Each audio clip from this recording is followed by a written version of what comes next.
Welcome back mga kabayan. Nagbabalik po muli ang inyong lingkod upang magbigay sa inyo ng mga bago at nagbabagang mga balita. Tila ba naging mainit na usapin ang isyong ito sa mundo ng social media. Ngunit bago tayo magsimula ay sisiguraduhin kung hindi ka pa nakapag-subscribe ay mag-subscribe ka na sa ating channel upang ikaw ay laging maging updated sa ating mga balitang nagbabago at lumalagablab. Heto na mga kaibigan, ito bang si Secretary Abalos ay tila ba naghugas na naman ng kanyang kamay at sinasabi daw na wala raw siyang kinalaman sa pagsugod ni Torre or sa pag-rate ni Torre at namang kanyang mga kalespuhan dito sa KOJC sa simbahan ni Pastor Apollo Kibuloy. Dito nga sinabi rin ni Abalos na wala raw siya kinalaman at itinuro si Ismags at si Presidente Kuting pati na rin ang House Speaker na si Martin Tambaloslos na sila daw ang may pakana dito sa pag-raid dito sa KOJC or sa simbahan ni Pastor Apollo Kibuloy. Dito nga natin makikita na kapag nadawit na pala ang lahat, itong mga tiwaling ito or mga katiwaliang tao na ito ay tila ba nagtuturuan na lamang upang hindi madawit or hindi makulong or natatakot na mapag-imbestigahan. Ngunit alam naman natin ang rason kung bakit ganito ang ginagawa ng mga katiwalian na ito sa ating gobyerno dahil alam naman natin kung gaano kayaman ang KOJC or ang simbahan ni Pastor Apollo Kibuloy. Kaya maraming gustong umangkin dito. Ngunit hindi naman may kakaila na totoo naman talagang may kaso or meron talagang mga nilabag na batas itong si Apollo Kibuloy at syempre dapat niya itong pagbayadan sa gobyerno. Ngunit ang paraang ginawa ng mga katiwalang ito ay tila ba dinamay na pati ang mga membro na di kalaunan ay mayroong mga nategok. Sana nga ay mag-imbestagahan na to at mapatunayan na itong mga katiwalayan na to ang may tunay na utak sa pangyayaring ito. Well, para nga sa buong impormasyon ay panoorin na lamang ang buong video. At kung bago ka pa lamang sa ating channel ay huwag kakalimutang mag-subscribe, pindutin ang notification bell at piliin ang all upang laging maging updated sa mga balitang bago at nagbabaga. At sa mga solid viewers naman natin dyan ay maraming salamat naman po sa patuloy na pagtangkilik sa ating channel. Tuloy-tuloy lang po ang laban para sa katotohanan at para na rin sa kinabukasan ng ating pinakamamahal na bansang Pilipinas. Guest ka kay Senator Bato na pinagtatanggol mo yung operasyon na yan, no? Huwag po tayong hugas kamay. Kasi hindi po pwedeng sabihin mo na wala kang tuloy natin. Ako, I only supervise, but with reference to operations, etc., it's purely a police one. And it is based... Yan ha. Ako po only supervise. Ito po kasi pagkakaiba, no? Sabi ko nga, civilian authority over police and military. Kayo yung civilian authority. Ikaw, Secretary Abalos, ikaw yung kinatawan ng presidente. Ikaw yung directly under mo sila. Kaya hindi po pwede na magugas ka ng kamay. Parang ngayon, sinasabi niya lang ngayon, wala akong kinalaman dyan. Pagpalpak yan, wala akong kinalaman dyan. Pero it is purely on intelligence ng mga police, etc., etc. Pero pinagtatanggol niya bandang huli. Sinasabi niya, 30 hectares yun, no? Talagang hindi po katwiran yan eh. Dapat, eto po mga binabato nating question dyan, no? Kamakailan lang, napakalaking usapin, Secretary Abalos, napakalaking usapin, kamakailan lang, yung security ni BP Sara. Yung pagtatanggal nyo ng, ilan ba yung tinanggal kay BP Sara na security ng police? Hindi niya na tinanggap yung binigay ni Marbil eh. Okay. Ilan yung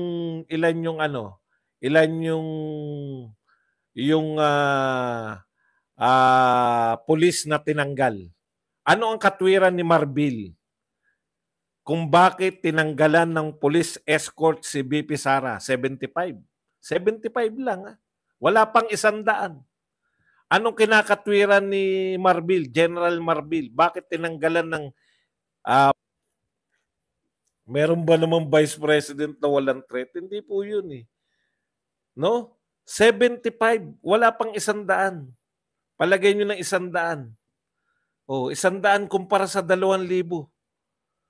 Ako, naniniwala ako na yang operation na yan, naniniwala kayo si Torres, si Marbil at saka ikaw, Secretary Abalos, na panandalian lang yan kasi hindi ka magpapalusob dyan ng 75 nang hindi yan po ay failure of intelligence.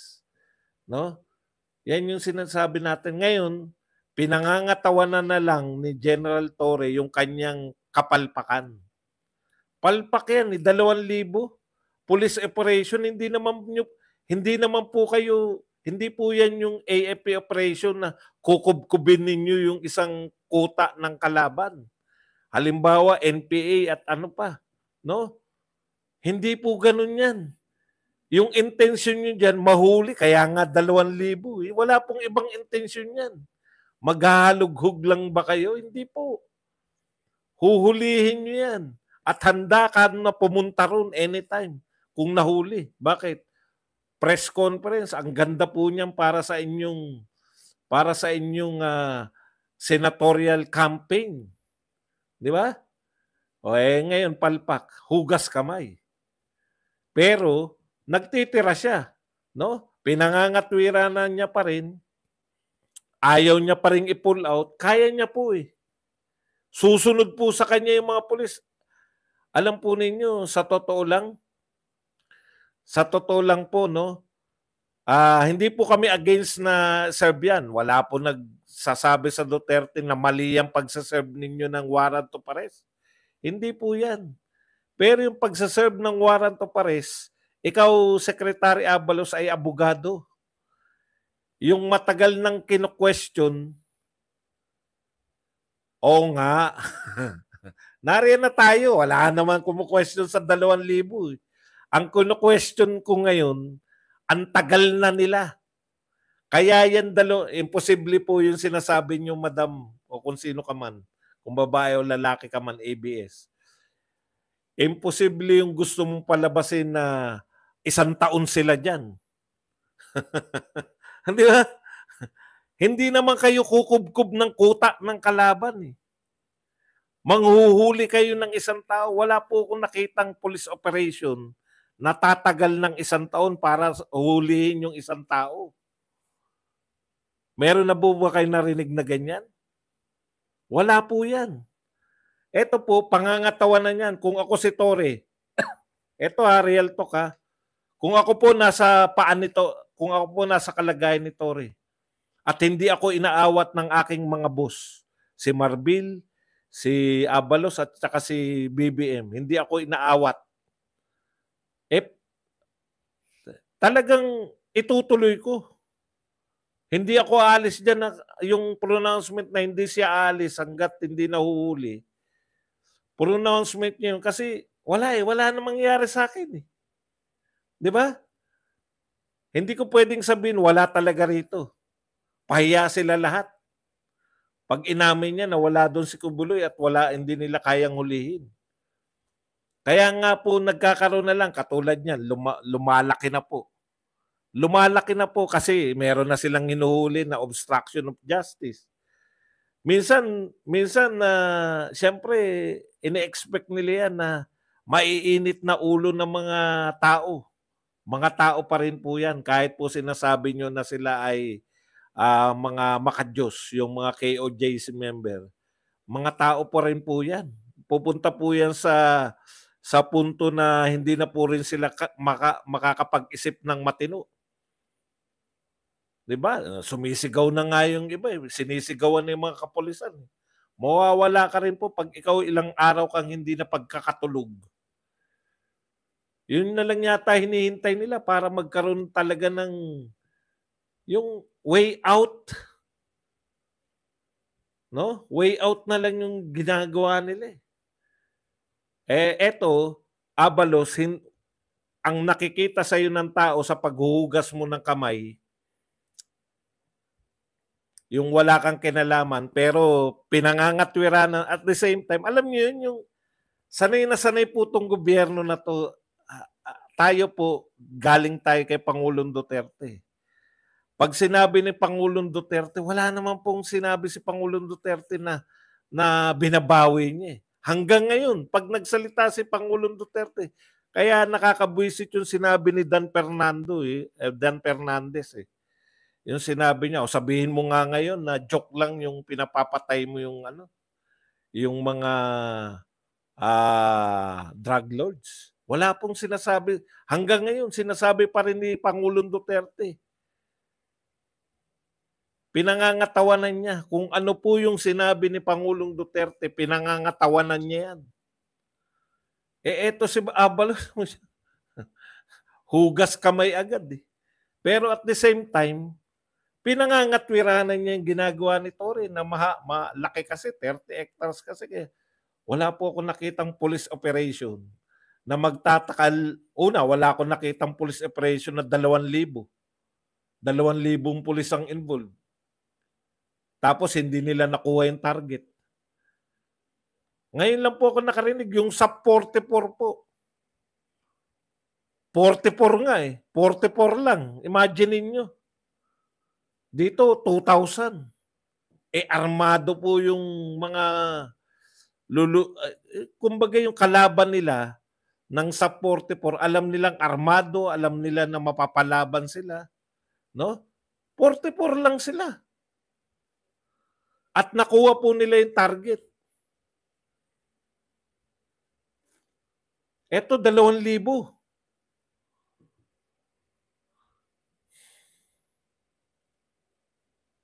Nakuha nila yung target di ba? Nasa 44. Ang palpak na nung paalis na sila eh.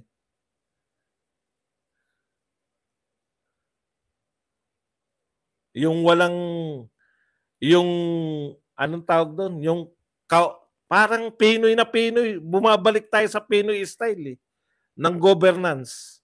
Wala kang maririnig. Wala ka nang maririnig ngayon. Ganun sa Pinoy. Hinayaan lang nila. Nakuha nila yung target. May target sila. Yung sa 44, nakuha nila. 44 lang sila. Ano po yun? Hindi po simpleng tao yung target nila. Protektado yun ng mga armadong mga kalaban. Tignan po ninyo. Hindi lang sila nagtagumpay yung ano na sila kasi walang suporta eh. Ang bagal eh.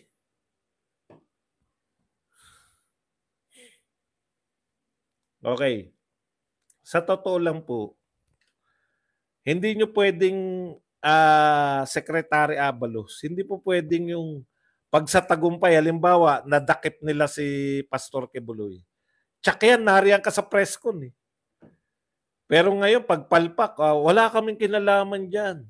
Yan ay purely police matter. Supervisory lang ako. Supervisory ka pala, anong gagawin mo ngayon? May pronouncement na yung police mo. Under sa'yo yan. Na hindi sila alis hanggat hindi nila mahuli. Anong gagawin mo? Babakbakin na nila lahat. Yung KOJC compound para mahuli.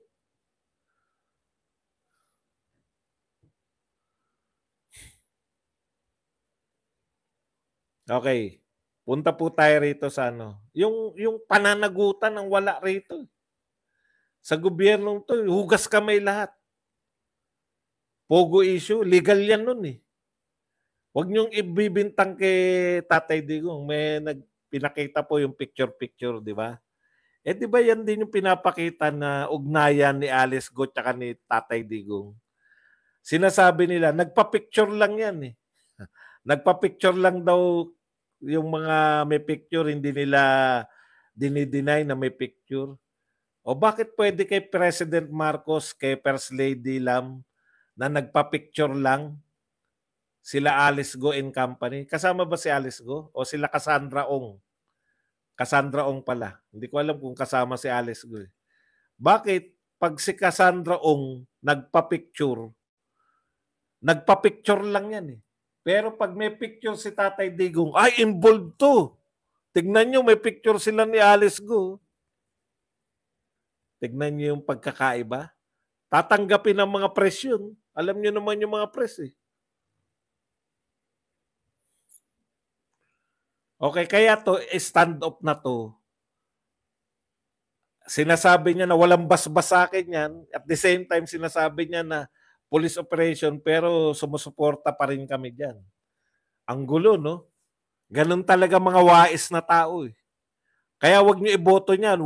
Walang sasagutin yan. Hugas kamay lang. Pag nanalo sa Senado yan, hugas kamay lang ang gagawin yan. Sinasabi niya wala siyang kinalaman sa operation at the same time sinusuportahan niya.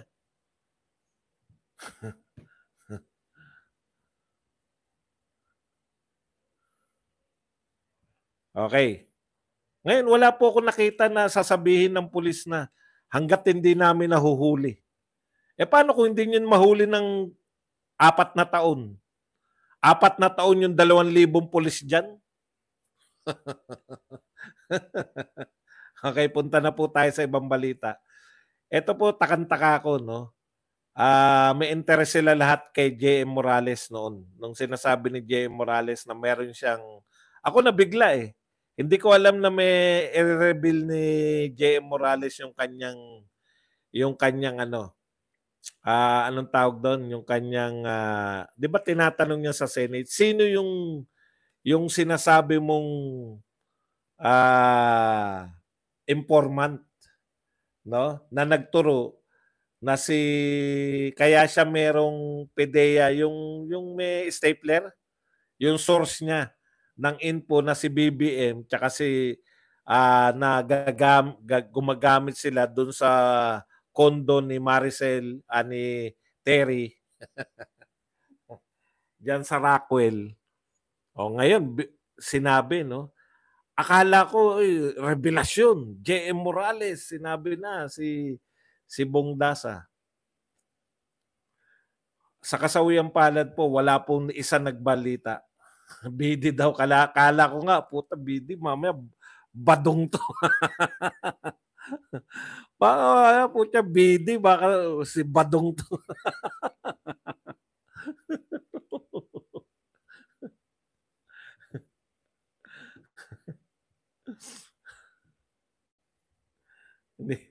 hindi ko sa bagay, yun nga po no. Ito real talk po Ang ine-expect ko patay. Ang iniisip ko bukas, sabi ko, bukas to ang balita. Titirahin si Morales. Kasi how convenient na yung ituturo niyang informant niya ay dedo na, di ba?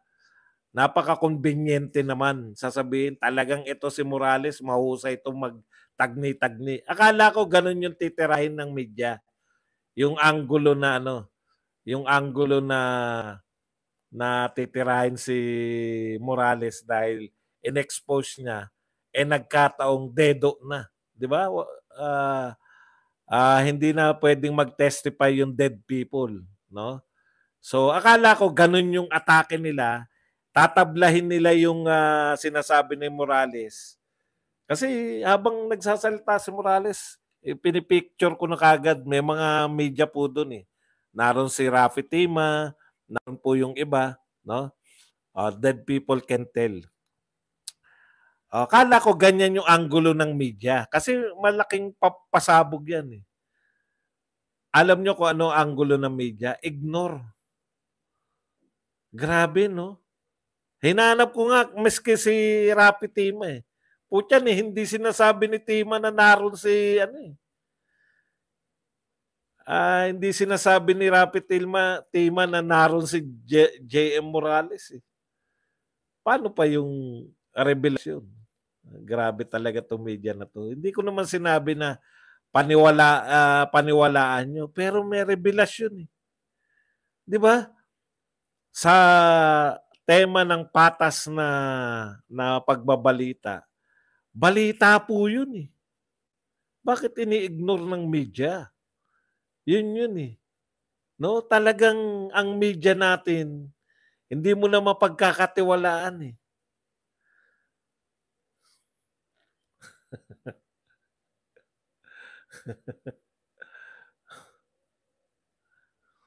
wala pong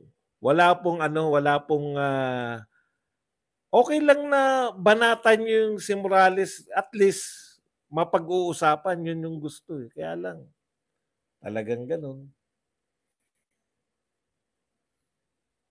Okay. Kaya sabi ko nga, malaking bagay talaga yung mga vlogger ngayong panahon. Mapaano man kayo, mapa mapa-kontra man kayo o pabor kayo, okay yan. Magtirahan tayo ng mga banal na tira.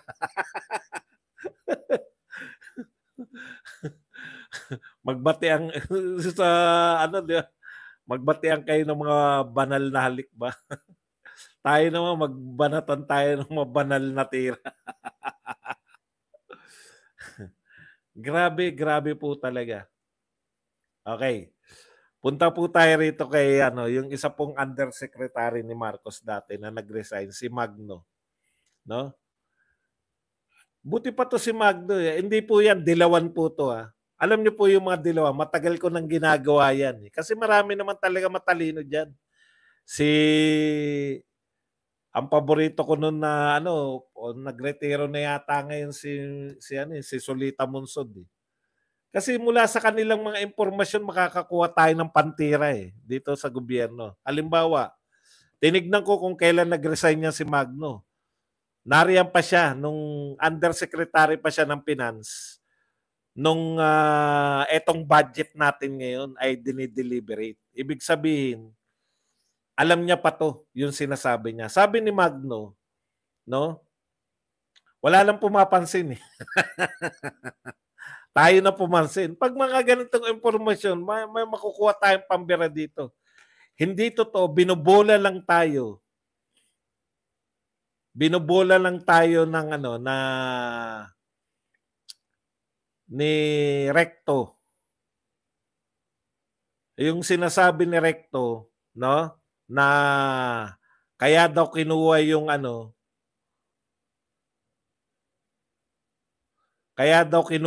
yung PhilHealth para magamit daw, para makalikha ng mga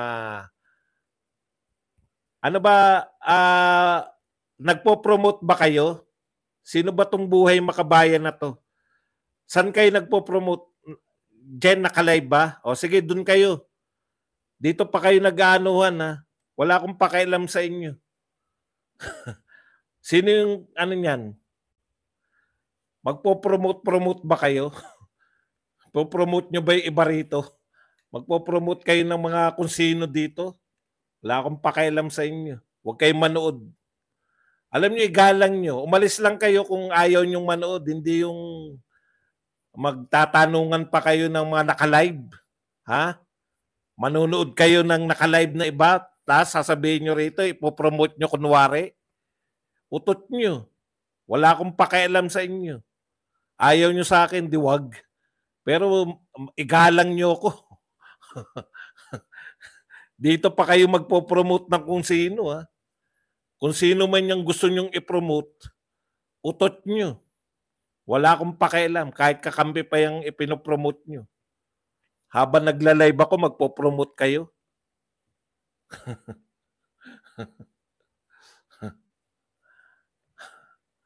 Ayaw nyo pala rito eh. Ayaw nyo pala ritong manood. Magpo-promote pa kayo ng ibang panonood. Labas lang kayo kagad. At ako, okay na sa akin yan. Na konti lang nanonood sa akin. Doon na kayo pumunta sa gusto nyong panooran. Pinagtsatsagaan nyo, yun ba sinasabi nyo? Pinagtsatsagaan nyo lang ako? Wala akong pakialam sa inyo. Alam nyo po, sa iba hindi ko nakikita yung ganyan. Magano naman kayo. Konting respeto lang, di ba? Okay. Thank you very much muna sa 1,000 likers natin. Palakpakan muna natin yung ating sarili, yung mga po natin, no? Yung ating pong wala akong pakialam. Kahit sino pa pinopromote nyo. Huwag kayong magpo-promote dito na habang nakalive ako. Kahit sino. Kahit kakampi natin, sabihin nyo, kakampi naman natin yun. Yun pala eh. Gusto nyo pala silang panoorin, di manood kayo. Okay, balik po tayo. Ayon po, sabi po ni Tony Magno, hindi po natin sinusuportahan yan, dilawan yan. Pero sila po, undersecretary pa siya noon eh. Alam niya yung naganap eh. After daw, bakit daw nangangailangan? Si Recto, sinasabi niya, binobola lang tayo niyan. 30 billion na yung nakuha dito sa ating PhilHealth. PhilHealth po natin yan. 30 billion na po yung PhilHealth na kinuha sa 30 billion na po yung kinuha ni Recto sa PhilHealth. Tuloy-tuloy po yan. Kukunan ni Recto yan. Alam niyo kung bakit? Dahil po sa yan, yung mga flood control program na yan. No? In-expose po sila dahil undersecretary ng finance to dati, alam niya yung naganap eh. Pagkatapos daw ng bicameral, naglakihan daw, lumaki daw po yung budget nitong mga House of Representatives. Lumaki. At tinanong pa ni Magno, sino ba may hawak ng pera ng House of Representatives? O baka magulat kayo, kapit lang kayo. Ang may hawak po ng House of Representatives na pera ng House of Representatives ay walang iba kundi si Yeda. Si Yeda. Sino ba si Yeda?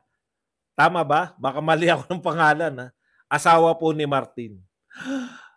Pinalaki. Pinalaki rin po nila yung budget ng Senate. Pinalaki rin po nila, ang pinakamalaki po nilang pinalaki, yung budget po ng DPWH. Kasama po yan dito po sa budget, yung ng DPWH. Yan pong mga flood control program. Kaya wag po kayong magmaniwala dito kay Recto na para makakreate ng mga trabaho. Siyempre magaganda sasabihin yan. At balak pa niya kunin yan lahat. Pag hindi po kayo pumalag dyan, ubos na po yung pera niyan. Eto lang po,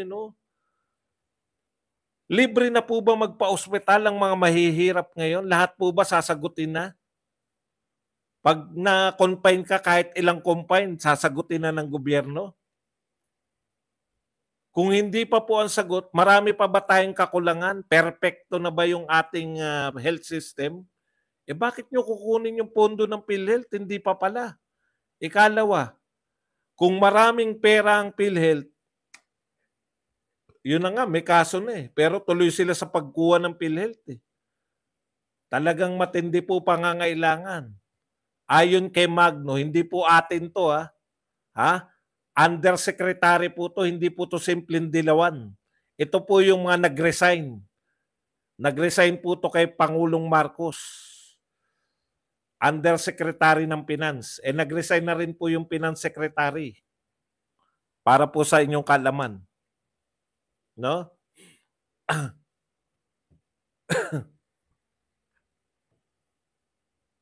Undersecretary po ng Finance yung nagsasabi sa inyo na kalokohan yung sinasabi o pambobola yan sinasabi ni Recto. Kaya kailangan nila ng pera dahil pinalaki nila budget ng DPWH, yung mga flood control, ito pong Senate, budget ng Senate at budget ng House of Representatives na nagkataon na yung budget daw na yan ay hawak ni Yeda. O, kayo na. Kayo na magpasya kung kailangan talaga nakunan. Ngayon, bagamat ang daming nakukuhang project, yung kinakailangan ng mga flagship program na dating kay Pangulong Duterte, hindi na po binadgetan. Yan yung sinasabi ni BP Sara eh. Hindi nyo na binadgetan yung sinabi ninyo na itutuloy natin. Yung nag-unit team tayo, yung inuto nyo ko, wag inuto kasi lalabas na ututo si BP Sara eh. Yung kinukumbinsin nyo ako na tumakbo sa inyo bilang Vice President at nakumbinsin naman ako dahil sa sinabi nyo